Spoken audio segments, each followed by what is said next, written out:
Hey, what's up, guys? It's bluetea-TCG at long last back with a video of some kind that's not a stream clip.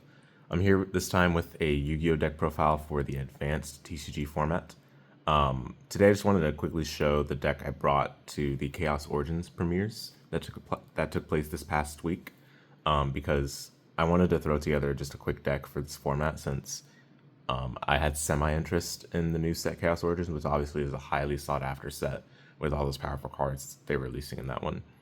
However, I kind of realized after the fact that there's not many cards that interest me in this set, especially for Genesis, but I still wanted to participate, especially since I hadn't played Advanced in a while. I've been playing Genesis mainly. But anyway, without further ado, today I just wanted to show the Darklord Solfachord deck that I brought to two Chaos Origins premieres, both of which I finished 2-1 at, to my own surprise. But basically this deck is exploiting the holes and weaknesses of the format between all the branded and the cool tune and the Sky Striker, etc. Right? There's ways to exploit the format with the rogue deck, especially if your rogue deck can manage to put up an unbreakable board. And that's basically what this deck does. It just FTKs with Kristya and hopes for the best. So with that out of the way, let's begin going over the deck itself. I don't want to spend too long on this video because we got a lot of other stuff to do, and later on I'll be uploading some Genesis stuff more and more, especially as I get more comfortable with the decks that I've built. But yeah, regardless, I just want to show the Solfachord part of the deck first. So it's 2 Solfachia, 2 Promoa, and 1 Kutia as our, I guess, main Solfachord monsters of the deck. All these do is just get you a body on the board and lead to another body on the board, so that you can get 2 fairy bodies on the board and lead to Condemned Darklord, the link monster for Darklords. That's really all the Solfachards in this deck do. They happen to do it pretty well, surprisingly. They're very consistent at getting the 2 bodies on the board as long as you open one of them. Usually you don't want to have to normal summon in order to do so, but sometimes you're in a position where you have no other choice, in which case you have to find another way to get Jehudi on the board for its own effect so that you can get the rest of the Darklord combo started. But these cards are very effective at what they're doing. I used to be running only 1 Solfachia because I thought that the effect for special summoning itself from hand was not going to come up that much, but honestly, having the second copy helps a lot because you search an extra one in the combo, typically, especially off of a late activated, what's it called? Solfachord Happiness, and you'll have an extra pendulum monster in hand, which you can then use to either scale or drop an extra body on the board for another option to get into your link monsters if necessary. But yeah, very useful. The scales are all very convenient as well because they let you pendulum summon should you need to. But otherwise, yeah, these cards are very surprisingly good. I think some of them were newly printed in Doom of Dimensions, so it's not too surprising that their power level is pretty high. And then next we got 3 copies of Dynasty Combi. This is basically just a 1-card starter that leads to any one of the Solfachards I mentioned before. Not any one of them, actually. I think it only leads to Promoa or Kutia. And usually that's going to be Promoa because Promoa will then let you search Solfachord Happiness, which then lets you search 2 more Solfachards and get 1 more on the board. So Combi is extremely strong at doing that. It locks you into fairies for the whole turn. Keep that in mind when you use the second effect. But that typically is not a problem because I think basically almost every single relevant monster in this deck is a fairy to begin with. So it's not a big deal. But this card is insanely strong as a starter. And it tends to also bait interaction or hand traps from the opponent, in my experience, so it's quite nice for that. And then to round off the Solfachord stuff, we got 3 copies of Solfachord Happiness. This card is insane. It completely solves the issue of how do you get 2 bodies on the board consistently for Condemned Darklord. It on res it discards 1 for the first effect, at least. On res it discards 1, and then you add 2 Solfachord monsters, pendulum monsters with different scales, and you special summon any number of Solfachord pendulum monsters from your hand equal to the number of monsters your opponent controls plus 1, which is insane. So going second, you're getting even more value from a card like this, and it really lets you get started without having too much trouble. The other effects don't really come up that much, but you technically can use them in the same turn. It's just that you can only use each individual effect once per turn, on a separate once per turn. So just keep that in mind. And also, you have to choose the effect as you're activating it, so they can Ash Blossom if you choose the first effect. But again, if they Ash on this card, you're typically pretty confident that you can play the rest of the turn now as long as you've got another means of getting to the Darklord stuff, such as you open the Jehudi already, or you already have the Banishment of Darklords, or you already have another way to get to the Condemned Darklord, which then they'll have to have another hand trap for. And speaking of hand traps, we've got some, I guess, additional fairy generics. We've got 3 Orange Light and 1 Eva. I was honestly not too certain if I should run Eva in this deck because I wasn't sure how easily or how often I would be able to send it to grave to get any kind of value, especially given that we're not always going to have light fairies in the graveyard. But turns out even opening this card with an orange light or just opening this card by itself is really great. And there's plenty of times where I've also had Combi in the grave, or even had a Solfachord light fairy monster in the grave because of discarding it for some other effect, where Eva does have something to banish to then search the orange light to insulate for future parts of the turn when we go into the choke points such as Condemned Darklord or whatever, or to have some interruption for the opponent's turn. So it's really nice to have the Eva in the deck, and of course Orange Light's just one of the strongest hand traps you can run, and you definitely want to run it in any fairy deck if possible. This card in particular saved me a lot of times because I think one of the main weaknesses of this deck is obviously Droll. Droll is everywhere, and it's funny because the only times where I lost, and that loss, the main times I lost in the premieres, again, I went 2-1 in both the premieres I went to, were decided by Droll. And it was a case of Droll was activated and I didn't have any way to extend past it, nor did I have Orange Light in the hand. There were actually 2 games out of all the matches I played where Droll was activated, but I had the Orange Light in hand to stop it, and I was able to play the rest of the turn basically unimpeded. So this card is obviously insane. You want to make sure to run it if you can. And finally, 1 copy of Kristya. This is the War Crimes card. This card really should be banned. I'm not sure why it's banned. But for the time being, I guess if I ever, want to just play advanced, I can turn off my brain and just, memorize 1 combo that gets to Kristya and just not let the opponent play the game. It's worth noting that I did win all my die rolls in one of the premieres that I went 2-1 at. And the other premiere, I lost only 1 die roll. However, that die roll having been lost still resulted in a win for me. And I don't think that was a significant factor for that particular game. It was against at Ignister. The other times where I won the die rolls, I lost against Sky Striker, Pure Sky Striker, and I lost against Ryzeal Mitsurugi. And both of those matches that I lost winning the die roll were influenced by Droll, because my game 1, the opponent had Droll. Or not, maybe it wasn't game 1, but I think for the Ryzeal Mitsurugi match, it was game 2. And then for the Sky Striker one, was it game 2? Oh yeah, it was game 2, yeah. Because I actually lost the first game, incidentally, against the Ryzeal Mitsurugi player. Because of missequencing. But they had a lot of hand traps, so that's how it happens sometimes. This deck is obviously weak to hand traps, as you might guess, but unless you're facing Cool Tune, a lot of people are not running hand traps right now in advance because of other decks that are strong, so that's why this deck is able to exploit that in the meta. And there's going to be some other exploitation points that we'll be going over later on, but yeah, and then against the Sky Striker player, they had Droll game 1, and, it happens, so no worries. But yeah, this card says your opponent is going to play the game pretty much. Neither player can special summon, which includes you, but it doesn't matter. You already have enough damage on board if they can't do anything, so the next turn you just switch to attack and attack for game. And it's worth keeping in mind that you would think that Kristya is easy to out, right? But we have the reason why it's so good in Darklord specifically is because the first Darklord gives targeting protection to all your fairies on the board, which means that they can't use the typical means of outing your board that everyone's running right now, such as the Fallen and the Virtuous or whatever else they have. Okie doke. And for the Darklord stuff, it's the new cards here, 3 of Jehudi and 3 of Googlet. Both these cards are very strong.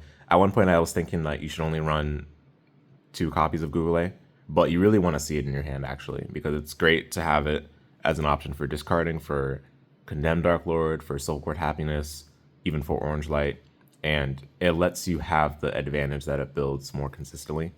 Because it lets you go into either a Forbidden Quick Play spell or a Darklord card, which is a surprising number of search targets for that. So it's excellent. And oftentimes, if you already have what you need, such as Darklord Dance or such as Darklord Contact or what have you, you might even end up searching Forbidden Lance or Forbidden Droplet instead, just to have an extra backup plan. But typically you'll search Darklord Dance with Google it. The effect to give you the tokens as well is awesome. In Advanced, that's something that you actually make use of, because it lets you have the bodies on the field rather than having to banish Darklord names from grave. That way you can use those Darklord names in grave for fusion summoning later, or just having some extra resources in the graveyard for other means. And then Jehudi is obviously a strong card. It's your 1-card starter. Leads to everything. If they don't interrupt it and they don't interrupt anything further after that, it's guaranteed Kristya. So it's an awesome card. And the graveyard effect to when you control a Dark Fairy fusion to banish itself and add back a Dark Lord or Forbidden Quick Play spell from your graveyard is excellent. It ends up coming up quite frequently that you need to have another card in your hand to send back with the new Rahamu generic Dark Fairy fusion, or just to have some follow-up for future turns. So it's an excellent card. Both of these are extremely strong. It's happy. I was very happy to see that Darklord received such strong support. All right, and then 3 copies of Yugioh, standard stuff. Not really much to say here. People typically don't Ash Yugioh right now, but if they do, then it's not a big deal. Typically, you'll be discarding something that you wanted in the graveyard anyway. And if you discard a Google A, that means Google A will likely get to resolve as long as they don't have a Ghost Spell along with the Ash. If they do, then hopefully the rest of your hand has some stuff. Otherwise, that's how it goes.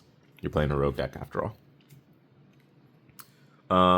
And of course, Yugioh's got the same copy effect of copying a Dark Lord spell trap in the grave that all the kind of bigger Dark Lords have, I guess. So worth keeping that in mind. Each of their effects to copy a spell trap's effect are all hard once per turns on the individual names. So the more names you have, the more times you can apply that effect. All right, and then some of the one-ofs, I guess, in the monster element. We've got 1 Indulge Darklord, 1 Darklord Ukobak, and 1 Darklord Tezcatlipoca. These are not all the one-ofs for Darklords. Honestly, I'm considering cutting Ukobak, but I'm still keeping it around because it's an alternate means of getting to the Kristya combo in case you're not able to get Lahamu on the board somehow. But usually I've not had trouble with that. The new trap, Darklord trap that was released in Battles of Legend Glorious Gallery for the TCG, it's called Fallen Angel in Darkness. That's the alternate means of getting Darkblood Asmodeus on the board to send Kristya from deck to grave and then have that as your way of getting to the Kristya combo. However, that method typically requires you to summon Kristya on the opponent's turn rather than on your turn. It's much better to summon on your turn so that you don't let the opponent have a chance to get semi-started before you get Kristya on the board.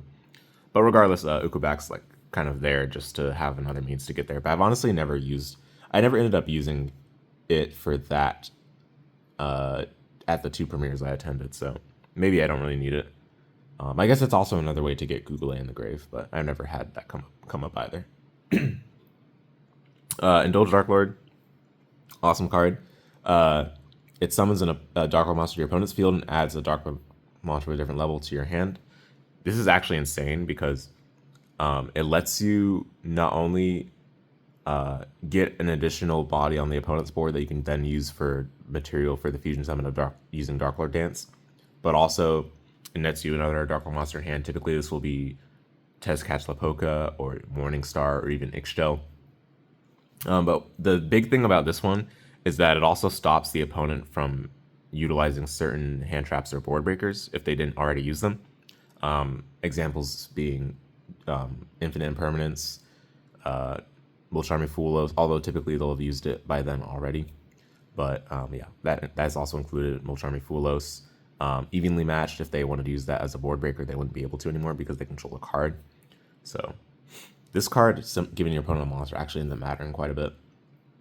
That's why I love having it in the deck. And in general, there's some situations where you might have Google A in the hand already. So instead, you want to give the opponent another Google A, and then you add Yugioh to your own hand. And then your opponent has a chance to activate Google A. Really, they shouldn't be activating it because otherwise they're just giving you 2 free bodies for a fusion summon. But even if they don't give it to you, then you have a body that you can use for fusion summoning since you gave them a level 6 higher Dark Fairy. Tezcatlipoca is really important because The Krishna inboard just straight up loses to Dark Hole or any like just board wipe that doesn't target. So you need to have a way to protect your fairies, or at least your Dark Lords, without just losing the game on the spot. Thankfully, no one's really running Dark Hole or all those other board breakers because they're not good against the meta decks right now. But again, it can happen, so you need to have a backup plan. And in general, if they find a way to negate the first Dark Lord, then they can just target Krishna and pop it, right? So, or they can target first Dark Lord and pop it, for example. So, typically they won't be able to target Krishna meaningfully, regardless, because you'll have Forbidden Lance to protect Krishna, which we're going to be going over later. But either way, Tezcata Poke is very important, and it has also the same copy effect that Yugioh has in all the, or not all of it, but most of the big Dark Lords have. All right, and then lastly, Darklord Morningstar and Darklord Asmodeus as our final Darklord one-ofs. You still need to run Morningstar just in case you need the board wipe. Although Morningstar for the special summon from deck actually comes up more often nowadays because of the new Rahamu link. It's a really strong link monster that lets you tribute summon on a quick effect. So that's where Morningstar ends up having that effect come up a little bit more often. And you can also bring up Morningstar off of the Fallen Angel in Darkness now, since it ignores summoning conditions. So if you end up having like a Morningstar that you want to get out or is banished, then you can use that to bring it out and go from there. And then Asmodeus is one of the stars of the main combo because it gets Krishna in the grave. If you already have Krishna in rotation, then you can send Ava instead and then get some orange lights off of that. Really strong though, because you know when you get it out off of, usually you'll search it off of like off of Condemned Dark Lord or off of the Banishment of Dark Lord set by Evening Star, and then Rahamu will normal summon it, and then you use the effect to send Krishna, and then you use Evening Star's effect to copy Dark Lord Dance to fusion summon, and you can use this card on board as material because you don't need it anymore. It's really nice. Okay, and then the Dark Lord spell traps, 2 Dance, 3 Banishment, and 1 Contact. Not really much to say here. It's all self-explanatory. Dance I'm running 2 of because sometimes you actually don't mind having it in your opening hand. It'll free you up for a search of Google A to have or to have it retrieve Forbidden Lance instead. So that's not terrible. I'm still thinking though maybe 1 is fine. It's kind of greedy because if they end up interrupting the ability to copy Darklord Dance, or if they end up ghost spelling the initial dance activation, then you're just kind of in big trouble. So I think having 2 is reasonable still. Of course, 3 Banishment because it's Searcher, and 1 Contact because you need to have something else to set and get value off of when you go into Evening Star. Do not forget that Dance gives the fusion summon monster plus 1,000 attack. That always comes up. Darklord has tons of attack value. So ends up being great for OTKing. And then finally, the traps: Sanctified Darklord, Darklord Rebellion, and Fallen Angel in Darkness. You can run Darklord Enchantment as well, and I actually have that in the side deck. I think Darklord Enchantment ends up being better than Sanctified Darklord for the current advanced decks because you stop them from usually synchro summoning or fusion summoning if it's a Cool Tune or Branded or even Elf Note. But in the main deck, I just have Sanctified Darklord just in case. Typically, I side out of Fallen Angel in Darkness after, I get 1 game in of doing the FTK because you don't need it outside of the FTK typically.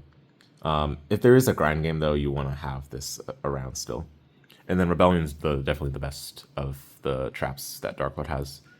It's a non-target destroy, which, depending on the meta, can either be really good or really bad, but in this current meta, it's really good, I would say.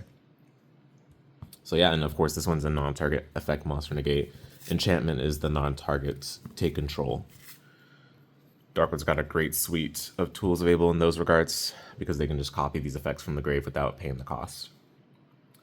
All right, and then for non-engine, 3 Ash, you gotta run it if your deck cares about Fulos being resolved. Although this deck, honestly, I don't know if it cares that much about Fulos in my experience.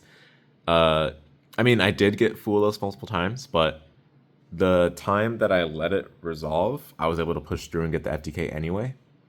So, like the Krishna FTK that is. So I don't know if it really matters.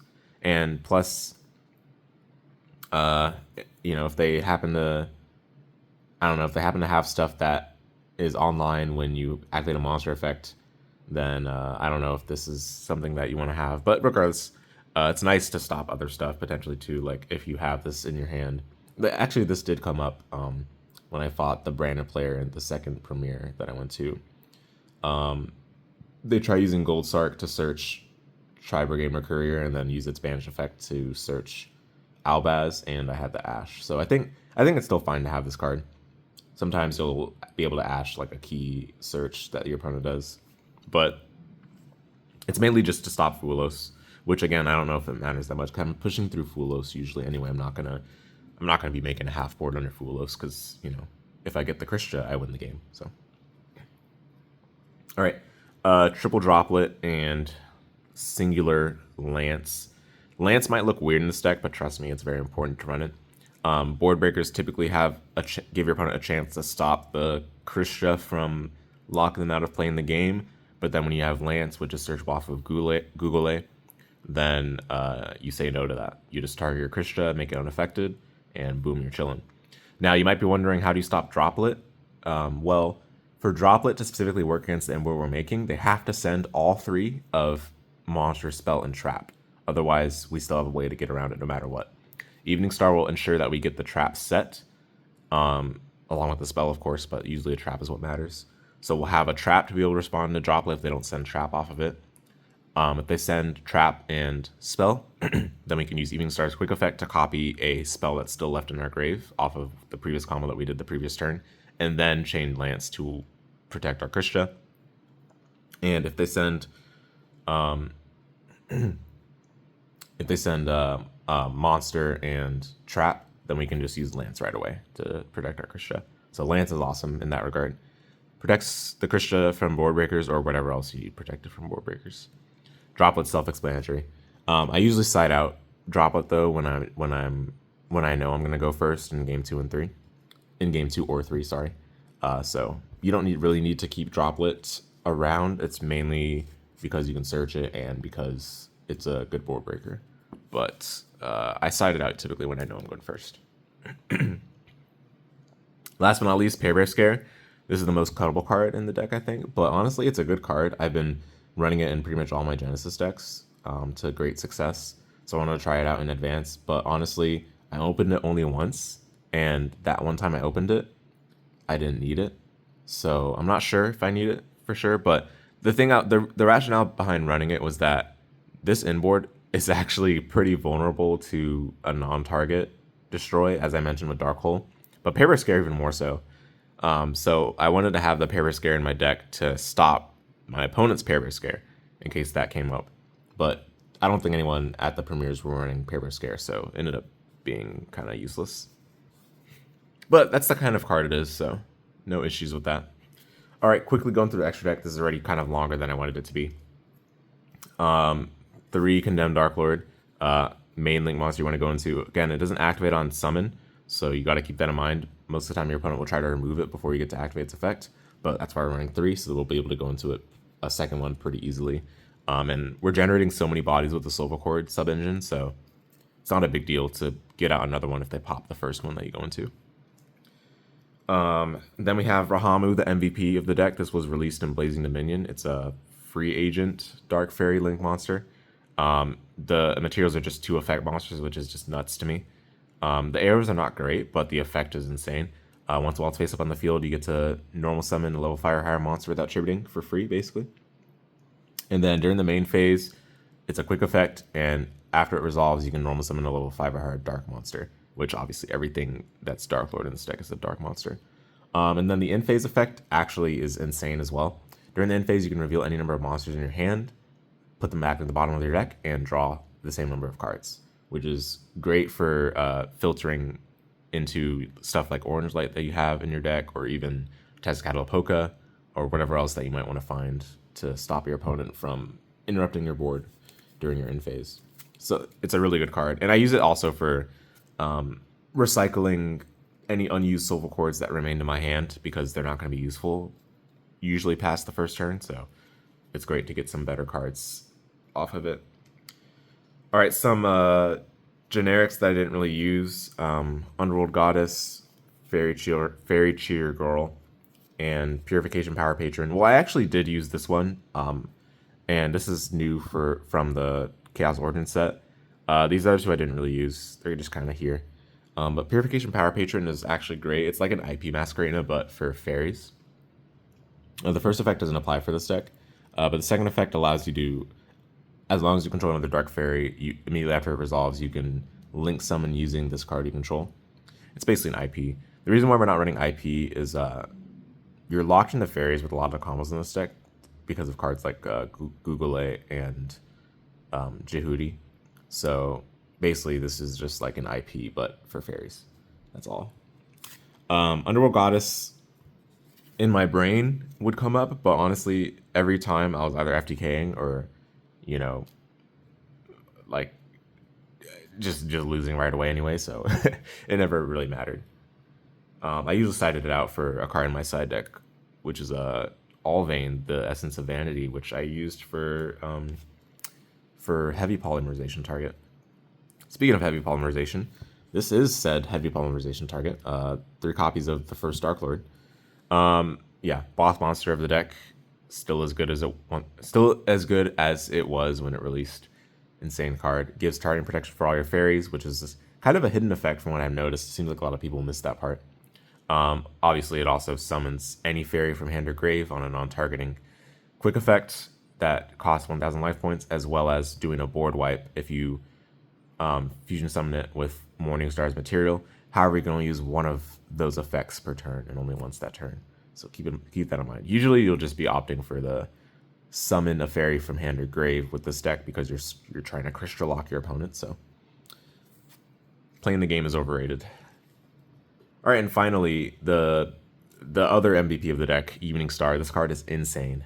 Released in Burst Protocol. This card single-handedly pushed the deck over the line, gave it a lot of stability, gave it something worth going into beyond Condemned Darklord. This card has targeting protection on itself, which is important because that means it won't get stopped by Veiler or Imperm, and also because it sets the spell traps from deck, it won't get stopped by Ash. So very curious that they made sure to design this card such that it doesn't get stopped by any of the major hand traps people are running. Very interesting, isn't it? But yeah, this card is insane, obviously. And with Darklord Dance, it'll have 4K attack, which is nothing to scoff at. It's also got the same copy ability that Yugioh and Tezcatlipoca and other Darklord higher level monsters have. So that comes in great use, obviously. Yeah, otherwise, insane card. And the side deck, there's not really much going on in the side deck that's profound. I just kind of threw it together quickly, and I don't think it's very good. But it got the job done, more or less. So I'll talk about a few cards that are in it. Allvain for Heavy Poly, and Heavy Poly itself. Yeah, these were good to have.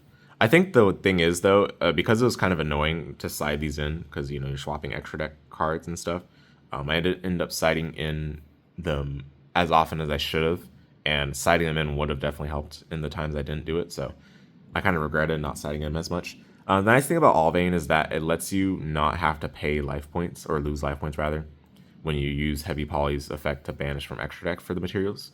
So that's very nice, that, you know, this deck has that asset. And then that ends up coming up quite often. Otherwise, you know, you might have to banish like a Darklord Fusion and lose like 3k or 4k life points, which is no good. And then we've got Two Droll. I mean, self-explanatory. Do I really need to talk about this card? This card should just be banned. Like, literally, like, I didn't have much expectations for this deck, but honestly, my losses were determined by Droll. Like, no joke. It's kind of funny. Like, this deck ended up being quite strong if you think about it. But obviously, I won all my die rolls, so that is an important thing to consider too. But if not for Droll, I think this deck would have done even better than it did. And 2-1 is already higher than expectations in 2 separate premieres where I faced some strong meta decks. And then 1 Darklord Nurgle, 1 Darklord Enchantment, and 1 Forbidden Crown, and we got one more card that might be a surprise to some of you, which is 1 Condemned Witch. These are the last cards I'll talk about in the side deck. The rest of it is kind of whatever, not really worth mentioning. Well, I guess I'll mention one card as an extra thing, but it's not really in my side deck. Darklord Nurgle. I was trying to think of situations where I needed to kill the opponent, and I used Crown previously in the turn, so I might not be able to beat over their monsters easily. So basically, if that monster that I crowned is in defense mode, then I won't be able to kill them, right? Which is not a good thing. I want to OTK with this deck.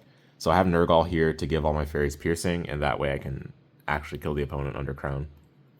Enchantment is great. It's another option for your Darklord traps. But I didn't want to main deck it because I don't want to run 4 Darklord traps. But also I wanted to focus more on the Kristya combo, so I have Darklord Enchantment in the side deck. But honestly, it's probably better to main deck this and take out Sanctified Darklord. So I'm not sure. I think most decks have a way to dodge effect monster negate, so even though you still get at least 1 negate with Sanctified Darklord, I think Darklord Enchantment is just a better value card with this meta. Crown self-explanatory, obviously. Condemned Witch is a normal summon that searches any Forbidden Quick Play spell, and then it contributes itself on the opponent's turn, or on the opponent's main phase rather, to summon a level 4 fairy. I was thinking it could be a cheesy way to go into Aurora Paragon, which is like a Kristya but level 4 and a little easier to out. But that never really came up. So this was just here as a way to get a Forbidden Quick Play spell if I went second, and also potentially bait out some interaction. But because it uses your normal summon, I don't know if it's really that good. The luxury of having this card, or I have the luxury of being able to run this card because the Solfachords give me a bit more confidence that I can get to the main combo without needing to normal summon in the first place. But then, after I search Darklord Jehudi off of Condemned Darklord, or whatever I'm searching off of Condemned Darklord, I might not even be able to normal summon Jehudi, right? Or get it on the board in the first place because I already normal summoned using Condemned Witch. So I think I'll have to look for a different way to do that. Perhaps something like Celestial Nightlord Parshith would get the job done. That's a Link 3 that lets you special summon a Darklord from hand when a monster sent from field to grave or something like that. So that would probably do it. But either way, yeah, this card conceptually is still intact. I'll probably run 3 of these next time, but I'm not sure how I'll handle it exactly. But yeah, guys, that's it for the deck and profile. As for the combo, I might upload separately what the combo looks like, so just look out for that. I don't really want to spend too much time talking about Advanced, but I am playing Darklords in Advance whenever I do play it, so there's kind of an incentive for me to talk about Darklords in a way. Either way, though, hope you enjoyed it. It's been a while since I've done any deck profile stuff or just proper videos in general on this channel, so hopefully this was a pleasant surprise or not for you. And if you end up liking the video, obviously leave a like. Let me know what you think about the deck down below in the comments, and I hope to see you in the next one.